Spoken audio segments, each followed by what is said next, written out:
At 4:47 in the morning, you are sitting in your surveillance room watching 16 federal agents walk through your casino floor in body armor. They are not rushing. They already know where everything is. That is when you understand. This was never about the money. Go back. 3 years ago, level 1. You own the Rio Grande Palace. 11 stories, 4 restaurants, 2,000 slot machines, 300 employees who depend on your signature every 2 weeks. The casino is not failing, but it is not winning either. 37 months behind on a renovation loan. A new resort 6 blocks away, just announced a rooftop pool and a celebrity residency. Then Victor Ruiz walks into your office. He has clients who like to gamble, big players. He would like to send them your way, quietly, if you would accommodate some preferences at the cash cage. He slides a card across your desk. No company name, just a number. Before he leaves, he stops at the door. A casino owner in Reno tried to negotiate our arrangement last year. His property burned down in March. Electrical issue, they said. He smiles. I am sure your building is well maintained. You sit there holding the card. You call it level 2. The first night, Victor's clients drop $400,000 across your VIP tables. They lose most of it, beautifully. The kind of losses that look perfect on paper.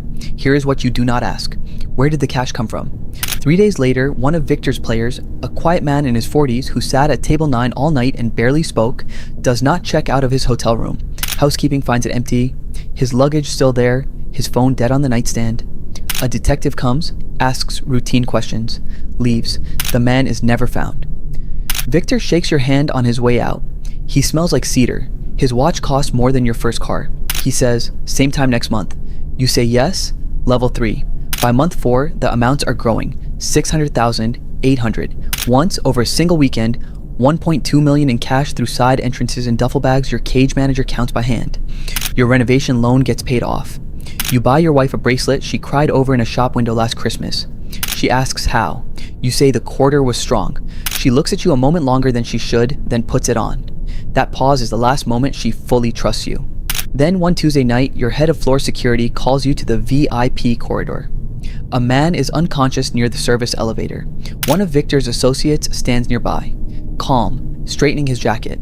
He was confused about which floor he was on. No need to involve anyone. The man leaves 20 minutes later, limping. You delete that camera segment yourself. You were protecting Victor. You just did not call it that yet. Level 4. Victor explains the structure. Cash becomes chips. Chips get played, mostly lost. Winnings paid out as casino checks. Clean, documented, taxable. You listen. Then you say, I need my cut to go up. Victor smiles. That is when you stop being a victim and become a participant. 2 weeks later, you come home at midnight and your wife is at the kitchen table crying. Someone called the house phone. Not your cell, the house phone, the number listed nowhere, and said only, tell your husband Victor says hello. She wants to know who Victor is. You tell her he is a client. Nothing to worry about. She does not sleep that night. Neither do you. Level 5. You create 3 Hui VIP accounts under names that do not exist. A shell entity in Nevada handles the processing. Your CFO, Daniel, signs what you put in front of him. He does not ask questions because you have never given him reason to. But Daniel is precise by nature. 9 years as your CFO. He once held the books open over a $14 vending machine discrepancy. He will find something. You know it. You just need it to take long enough. Victor places a second cage manager named Rosa inside your operation. You think she came recommended. She did not. You do not figure that out until much later. Level 6, $4 million a month through the casino. Your cut is 8%. The renovation is finished. Travel publications photograph your lobby. 40 new employees. Legitimate profit for the first time in 6 years. You have started checking your rearview mirror, sitting with your back to walls in restaurants. You do not know exactly what you are afraid of. You know it is real. Victor calls and asks you to add 2 more shells routed through Cyprus.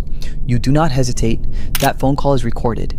Level 7. Daniel comes to your office on a Wednesday, closes the door, puts 1 sheet of paper on your desk. An internal audit comparison he ran himself. The VIP cash ratios do not match any gambling pattern he has seen. You say, rounding anomaly from the cage software. I'll have IT fix it. He nods, but he takes the paper with him. A week later, he comes back with 3 pages. He has mapped the Nevada shell to 2 of your VIP account names. He says, I've been doing this for 22 years. I need you to tell me I am wrong. You cannot. You say, Give me a week. He says, I already gave you one. At the door, he stops without turning around. My wife knows I'm here. I told her everything I found. Just so you know. 3 days later, he calls in sick. Then again. On the fourth morning, his wife calls the main line, her voice controlled in the way people are when they are trying not to fall apart. Daniel went for a walk Tuesday evening. He did not come home. You sit in your office with the door locked for 2 hours. You know what happened. You just need to believe something else. Level 8. A federal subpoena arrives. Your attorneys call it standard. It does not disappear. A gray sedan parks across the street for 6 consecutive days. Different plates each time. Same 2 men inside. Your wife takes your daughter out of state to visit family. She does not look at you when she says goodbye. You understand she is not coming back to the life you had. Maybe not to you at all. Level 9. Victor calls. He needs 2 new shells and a restaurant pass-through. He needs it now. You say you need more time. He says you do not have more time. That is the moment you understand. You are not his partner. You are infrastructure, the machine his network runs through, and machines do not get to pause. You go home and sit in your car in the dark driveway for 40 minutes. The house is empty. Level 10, the federal investigators are named Holloway and Reyes. They have been building a case for 14 months. Phone records, cage reports, Cyprus transfers. A cooperating witness inside your operation. They are not coming for Victor. His name is on nothing. They are coming for you. Your name is on everything because you put it there. Level 11, Rosa disappears from the cage one Friday.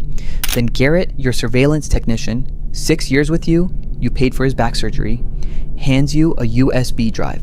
Someone copied internal footage remotely. An IP traced to a Miami logistics company, one of Victor's shells. You thank him. Tell him to keep it between you. He says, of course. 11 days later, Holloway slides a cooperating witness agreement across the table and says, Garrett came to us 6 weeks ago. 6 weeks ago. Before the drive. Before the conversation you thought was private. Garrett was not warning you. He was confirming what investigators already suspected and recording your response. 6 years. You paid for his surgery. Level 12. 47 grand jury subpoenas. 3 current employees already interviewed. Your cage manager before Rosa has given a formal statement. Holloway puts 3 photographs on the table. Daniel, your cage manager, a man found in a storage unit in Phoenix. Reyes says, these people are dead. You are not. We are giving you one opportunity to determine which category you stay in. Level 13. 3 options. 31 hours without sleep. Cooperate, testify. Lose everything. Possibly live. Stay silent. Victor walks. You take it alone. Destroy the servers. Buy a window. Add obstruction to the list. At 2 in the morning, you are in the server room with your hand on the power switch. Your phone rings.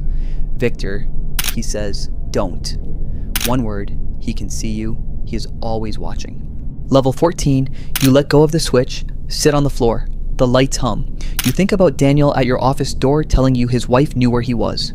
Your wife not looking at you when she said goodbye. Garrett handing you that drive 6 weeks after he had already made his choice. Everyone decided before you did. You call Holloway. He answers on the first ring. Level 15. At 4:47 in the morning, 16 federal agents walk through your casino floor. You are in the surveillance room. Holloway beside you. Wire on for 11 days. Victor Ruiz is arrested at a private airfield at 5:03. 2 passports. Neither in his real name. The Rio Grande Palace closes at 6 a.m. 300 employees stand in the parking lot in the early light and look at the building. You watch it on Holloway's phone from the back of a federal vehicle. You will cooperate. You will testify. Years from your life, regardless. Victor will get out eventually. His network does not stop because one node was removed. And he knows your new name. You signed a paper 11 days ago that changed it. New city. New identity. Small apartment near a freeway. But Victor Ruiz shook your hand 3 years ago and slid a card across your desk. And you picked it up. That is the decision that does not have a new name.